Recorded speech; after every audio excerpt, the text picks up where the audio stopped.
दो भाइयों का जमीन का विवाद जो है ये एक बड़ा विवाद है। आपको अगर आप देखेंगे आपको आसपास ऐसा देखने को मिलेगा।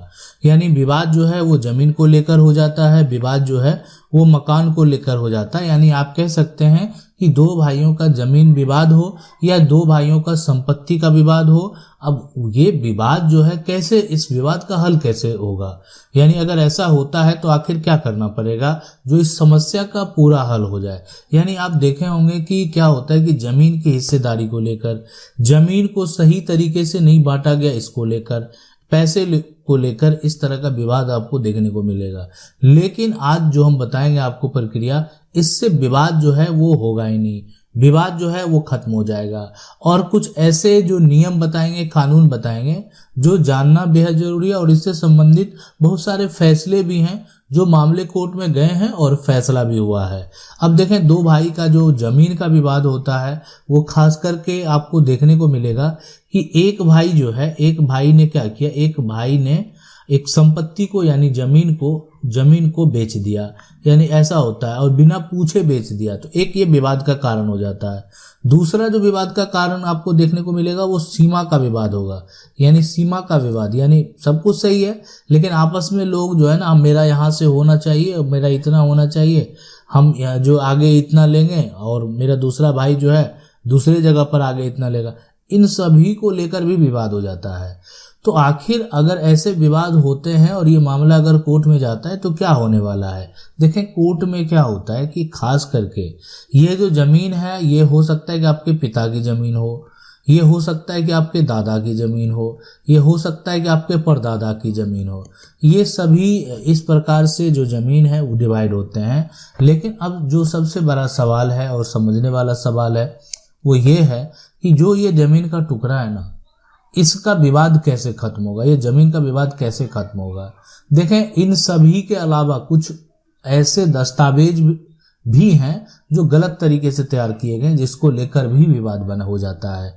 जैसे यहाँ पर हो सकता है कि पंचनामा जो है, पंचनामा वो गलत तरीके से किया गया, वो उसमें जो है एक तरह से सुधार की जरूरत है। या ये भी हो सकता है कि जमीन का जो रसीद है, यानी जमीन का जो जमाबंदी है, वो एक भाई अपने नाम पर बिना दूसरे भाई के सहमति से किसी तरीके से जुगाड़ से जैसे भी वो करवा लिया है, जो भी गलत है। अगर ऐसा हुआ है, इन सभी समस्याओं के लिए क्या करना चाहिए। दोनों भाइयों के पास देखें, अगर देखा जाए कानूनी तौर पर, तो कानूनी तौर पर आप एक जो भाई है वो दूसरे भाई का जो संपत्ति है वो कभी भी उसका शेयर नहीं ले सकता है, किसी भी हालत में उसका शेयर वो नहीं ले सकता है, ये हमारा कानून कहता है। और रही बात जितनी भी जमीन के टुकड़े हैं, सभी पर जो है अगर बात करें तो दो पार्ट में वो डिवाइड होगा और सभी प्रॉपर्टी पर दोनों भाई का समान अधिकार है, कानूनी अधिकार है। लेकिन इस अधिकार को प्राप्त करने के लिए जो है इन दोनों भाइयों में से जिनके पास भी समस्या, जिनको लगता है नहीं मेरा हक सही तरीके से मुझे नहीं मिला है, तो वो कोर्ट में जाकर पार्टीशन सूट कर सकते हैं। यानी पार्टीशन सूट करके वो जो उनके पास जो भी प्रॉपर्टी है, जो भी संपत्ति है, उस पर अपना शेयर, हक का दावा कर सकते हैं।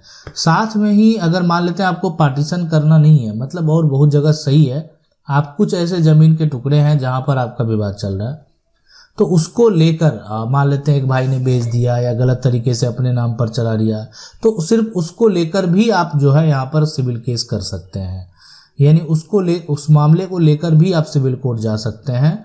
और उसमें क्या होगा कि ठीक है, मान लेते हैं एक प्रॉपर्टी में आपको शेयर नहीं मिला, हक नहीं मिला, सिर्फ आप उसमें अपना हक चाहते हैं, आपको हक मिलेगा।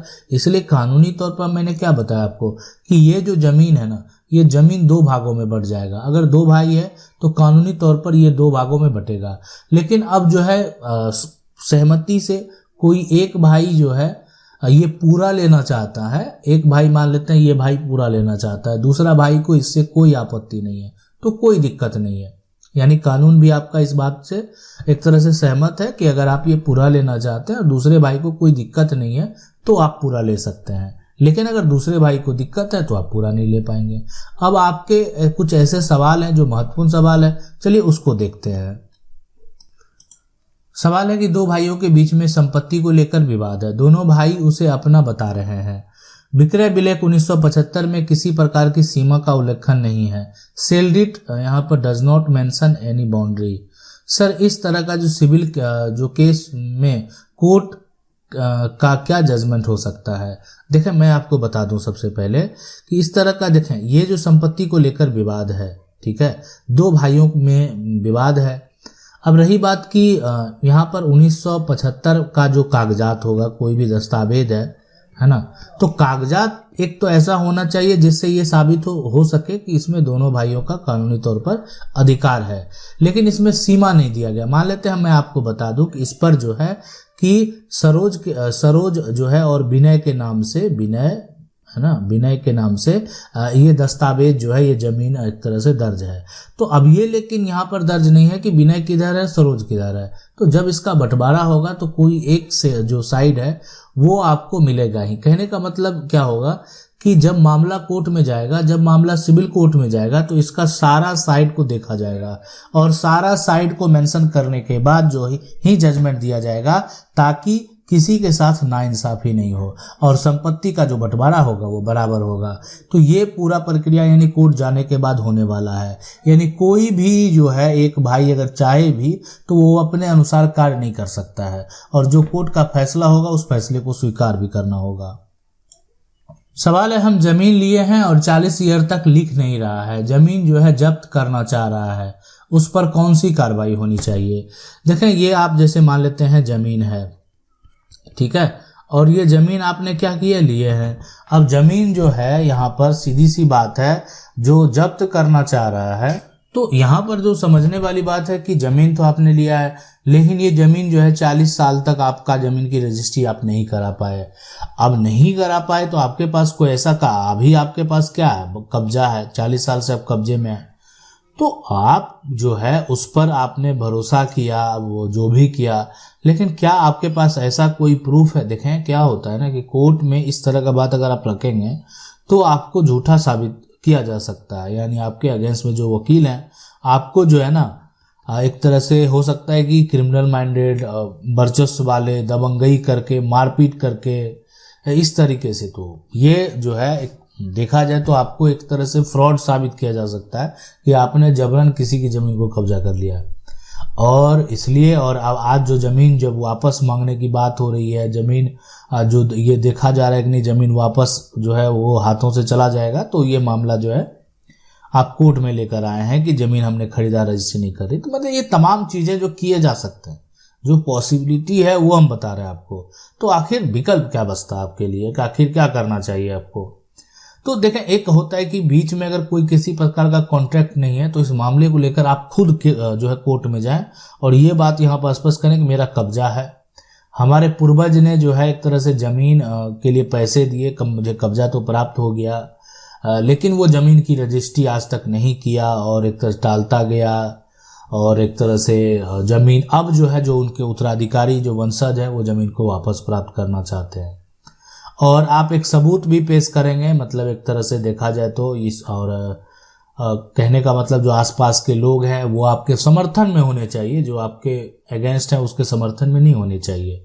तो अगर ये तमाम चीजें होती हैं तो हो सकता है कि आपके पक्ष में फैसला हो। अगर किसी प्रकार का कोई कॉन्ट्रैक्ट है, एग्रीमेंट है, तब कि उसको कोई समस्या नहीं होता है कि एग्रीमेंट हम इसीलिए बनाते हैं कि अगर कॉन्ट्रैक्ट जो टाइम पीरियड है आप मुकर गए ना तो फिर आपको समस्या होगा, ठीक है। तो यानी इसलिए बनाना बेहद जरूरी है। तो लेकिन मामला ये पुराना है तो इस तरह के मामले को लेकर आप जो है कोर्ट में जा सकते हैं, अपना दावा कर सकते हैं और ये भी कोर्ट में स्पष्ट कर सकते हैं कि वर्तमान में मेरा लंबे समय से जो है यानी जब से मैंने जमीन खरीदा है तब से कब्जा भी है।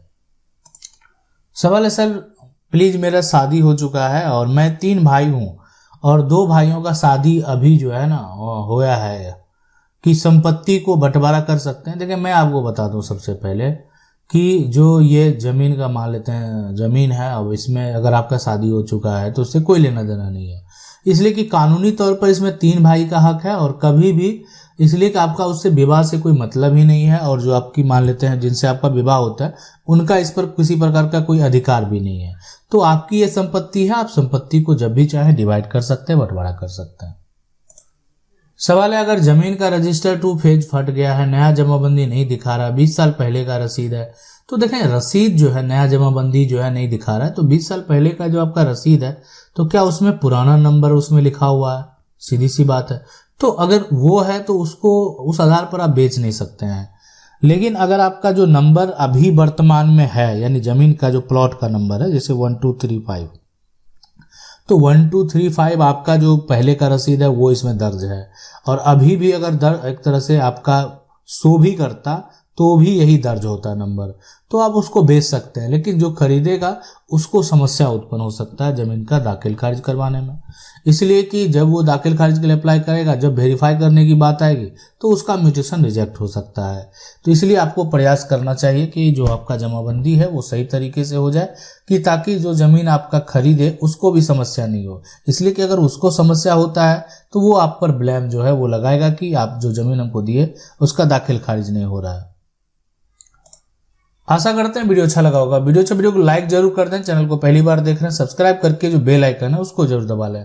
मिलते हैं अगले वीडियो में, तब तक के लिए जय हिंद।